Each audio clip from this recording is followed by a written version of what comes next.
Olá, participante e todos que nos acompanham. Eu sou a Rafaela Rodrigues e hoje eu estou acompanhada do Daniel Damasco. Sejam todos bem-vindos ao Panorama. Nós fazemos parte da Gerência de Análise, Pesquisa e Planejamento da Diretoria de Investimentos e vamos dar aqui os informes gerais sobre o que aconteceu na carteira de investimento durante o mês de novembro e também falar um pouquinho sobre o cenário e as estratégias de investimentos. Em novembro, a nossa carteira rentabilizou 0,28%, frente a um índice de referência de 0,72%. Dos 12 meses, diante desse cenário desafiador que estamos encontrando, a nossa rentabilidade ficou em 6,39%, frente a um índice de referência de 9,07%, principalmente em decorrência das incertezas enfrentadas. Como o Daniel disse, nós estamos passando por um momento desafiador, de incerteza, e o que impactou a nossa carteira, em especial os títulos públicos, foi a baixa rentabilidade dos índices. Como nós podemos ver, o IMAB, que é o nosso índice de referência para títulos públicos, ele ficou em 0,02% em novembro, uma rentabilidade bem baixa. E isso impacta na carteira de renda fixa dos planos da Fundação. Adicionalmente, a Bolsa de Valores esse mês registrou uma queda de menos 3,12%, o que impactou a nossa carteira de renda variável. Em contrapartida, a gente tem um dado positivo, que é o dólar, que valorizou durante esse período, e também os nossos investimentos no exterior, que registrou aí o índice de referência, o MSCI World, em 9,45. No entanto, esse bom resultado no exterior, ele não impacta tanto a nossa carteira, porque é uma parcela menor diante do nosso universo de investimento da nossa carteira. E como a gente sempre fala nos outros programas, é bom a gente sempre observar o nosso horizonte temporal de investimento. Aqui na Fundação, nós olhamos o longo prazo, e no longo prazo, nós superamos todos os demais índices do mercado, como IPCA, CDI, Ibovespa e poupança. Mesmo com a oscilação dos curtos prazos, terão meses positivos que compensarão o investimento aqui na Fundação. Excelente, Daniel. Essas são as informações, então, os dados da nossa carteira em novembro, e agora nós vamos falar sobre o cenário doméstico. A economia brasileira ela tem se mostrado bastante resiliente. Os dados do PIB do terceiro trimestre de 2024 registrou 0,9% de crescimento, um resultado acima das expectativas do mercado, que foi puxado principalmente pela indústria de base, pelo consumo das famílias e também pela indústria e os serviços. Além disso, o mercado de trabalho ele está bastante aquecido, registrando um índice de desocupação em patamares historicamente baixos. E outro tema que tem chamado a atenção dos investidores é o cenário fiscal. Em outubro, nós tivemos um superávit que surpreendeu as expectativas, e o governo também anunciou um pacote de medidas que ainda estão para ser aprovados no Congresso Nacional para fortalecer o arcabouço fiscal. E no mês de novembro, o IPCA registrou uma alta de 0,39%. É um resultado acima das expectativas do mercado e das projeções internas da Fundação. Essa alta ela foi puxada principalmente por alimentos, transporte e consumo das famílias. A gente também tem que considerar que no mês de novembro nós tivemos a redução da bandeira tarifária da energia, que em outubro estava em vermelho 2 para amarela, e isso ajudou com que a inflação não fosse ainda maior do que o que foi registrado. Perfeito, Rafa, mas é importante a gente observar também que mesmo com a redução da bandeira tarifária, a inflação veio acima das expectativas do mercado. Como você muito bem pontuou, os principais fatores que foram alimentos, transportes e consumo pessoal.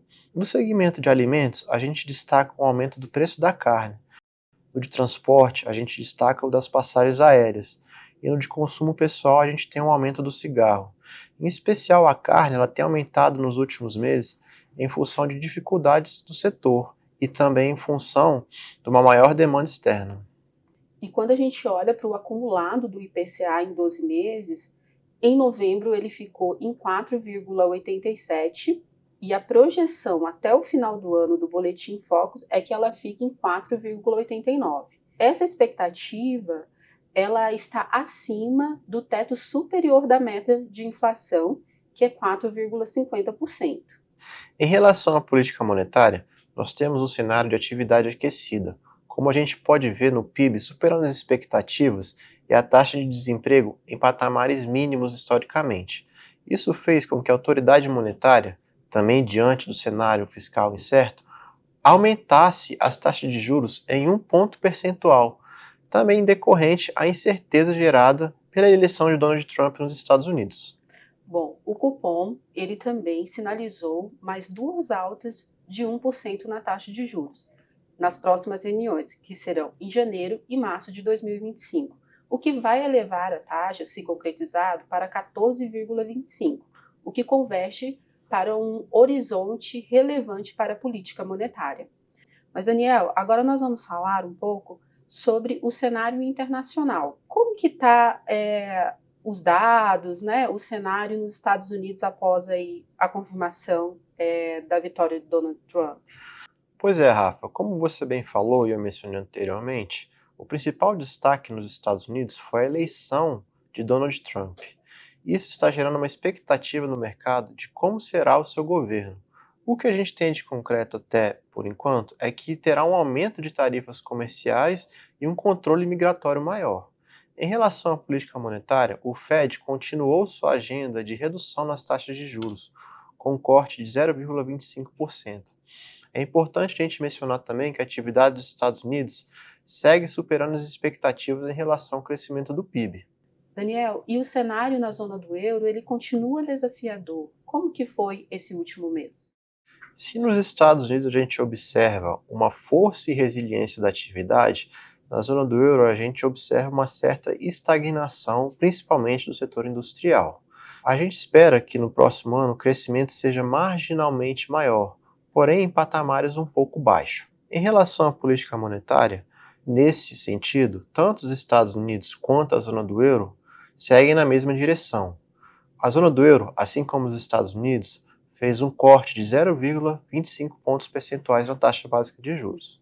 E não diferente, né? A China também está com um cenário bastante desafiador em relação às suas metas de crescimento. Como que estão os detalhes da China? Sim, a China tem uma meta oficial de crescimento em 5%. E tudo indica que até o momento nós não sabemos se essa meta será cumprida ou não. O último dado de crescimento do terceiro trimestre veio em um valor abaixo dessa meta, porém acima das expectativas. O governo de lá tem dado muitos estímulos para a economia, mas o principal setor, que é o imobiliário, segue em crise. Porém, a gente observa também um destaque do setor de alta tecnologia, que pode ganhar um pouco o espaço desse setor imobiliário. E agora que nós já tivemos aqui todas as informações sobre o resultado da nossa carteira e do cenário econômico nacional e internacional, nós vamos falar sobre a estratégia adotada no mês de novembro. Para a carteira preservação, continuou-se a estratégia de investir em títulos públicos indexados à inflação de curto prazo, aproveitando taxas superiores a 7%. E o participante que vem nos acompanhando, principalmente sobre a estratégia da carteira preservação, tem notado que a gente sempre fala que estamos aproveitando boas taxas na compra dos títulos públicos, que é a maior parcela da nossa carteira. No entanto, às vezes o participante ele não consegue enxergar isso no resultado da sua cota. Para melhor tratar desse assunto, nós preparamos um vídeo sobre a marcação dos títulos públicos, que você pode conferir no card que está acima. É isso, Rafa. O vídeo ficou muito bom e convido você, participante, a assisti-lo. Na carteira Performance, nós também aproveitamos as taxas atrativas para fazer aquisições no investimento, principalmente de longo prazo. E do lado da renda variável não houve movimentações significativas e nós continuamos monitorando o mercado caso haja alguma oportunidade. É isso, Rafa. E obrigado você, participante, pela sua audiência. Convido você a acompanhar os nossos produtos, o Radar de Investimento, as lives trimestrais, que inclusive terá uma no próximo mês, e os próximos panoramas. Muito obrigado e até a próxima!